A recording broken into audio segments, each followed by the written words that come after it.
बिस्मिल्लाहिर्रहमानिर्रहीम। अस्सलाम वालेकुम जी नाज़रीन, मैं हूं हकीम मोहम्मद अहमद और आप मेरा यूट्यूब चैनल देख रहे हैं अहमद हेल्थ टिप्स।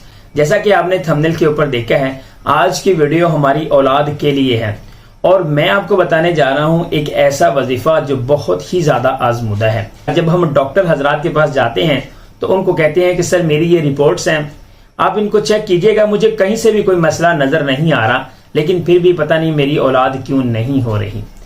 तो यही होता है वो जब आपकी डॉक्टर आपकी रिपोर्ट चेक करती है तो कहती है कि आपको सिर्फ और सिर्फ दुआओं की जरूरत है।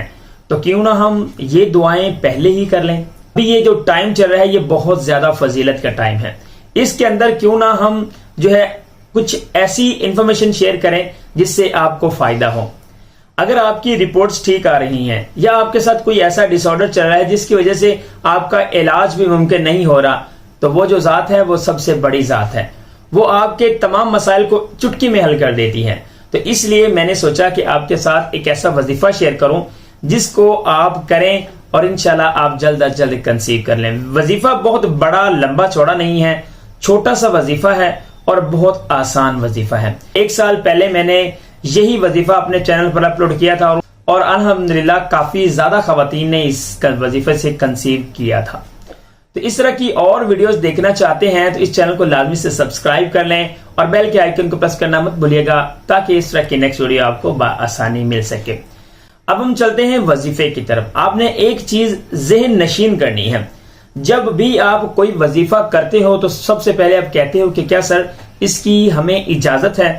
तो ये बात मैं आपको यहां पर ही कंफर्म कर दूं कि इस वजीफा की खास इजाजत है, इसमें कोई भी आपको रुकावट नहीं है। अब अपने करना कब से है और किस हालत में करना है। पहले तो ये है कि आपने नमाज की पाबंदी करनी है। इस वजीफा को करने के लिए आपको नमाज की पाबंदी लाजमी है। जब आप नमाज शुरू कर लोगे, जिस तरह से अपने फजर की नमाज पढ़ी है, तो उसके बाद आपने 3 तस्बीहां बिस्मिल्लाहिर्रहमानिर्रहीम की करनी है। बिस्मिल्लाहिर्रहमानिर्रहीम 300 मरतबा आपने पढ़ना है आपकी फजर की नमाज के बाद। इसी तरह से इस रूटीन को आपने जारी रखना है इशा की नमाज तक, यानी कि 5 नमाज में आपने हर नमाज के बाद 300 मरतबा बिस्मिल्लाहिर्रहमानिर्रहीम पढ़ना है। लेकिन जब आप अपने मखसूस अयाम से फ्री हो जाओ तो उसके बाद आपने ये वजीफा शुरू करना है। आपने इसको अपने रूटीन का हिस्सा बना लेना है। यह है कि जब आप कोई भी टेबलेट्स वगैरह इस्तेमाल कर रहे हो या कोई देसी अद्वियात का इस्तेमाल कर रहे हो, और हत्ता कि तब तक नहीं छोड़िएगा जब तक आप कंसीव ना कर लें। मैंने एक लास्ट फीमेल का ऐसा मैसेज पढ़ा था, वो कह रही थी कि सर मुझे 9 माह हो चुके हैं, मैं ये वजीफा कर रही हूं लेकिन प्रेगनेंसी कंसीव नहीं हो रही। लेकिन वेरी नेक्स्ट मंथ क्या हुआ कि उन्होंने कंसीव कर लिया, तकरीबन कोई 12-13 साल बाद। तो अल्लाह ताला की जात जो है वो आपको अता करती है, उनके देने में कोई कमी नहीं हो सकती, हमारे मांगने में कमी हो सकती है। वहां पर थोड़ी सी देर हो सकती है लेकिन अंधेर हरगिज नहीं है।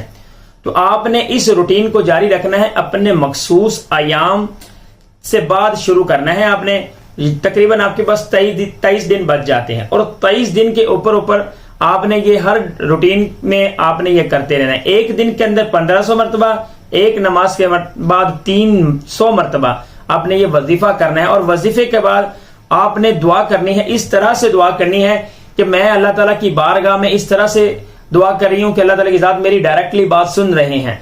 फुल फोकस होकर आपने दुआ करनी है, आपका जहन बिल्कुल उधर हो, कोई भी आपके दरमियान में कोई रुकावट ना हो।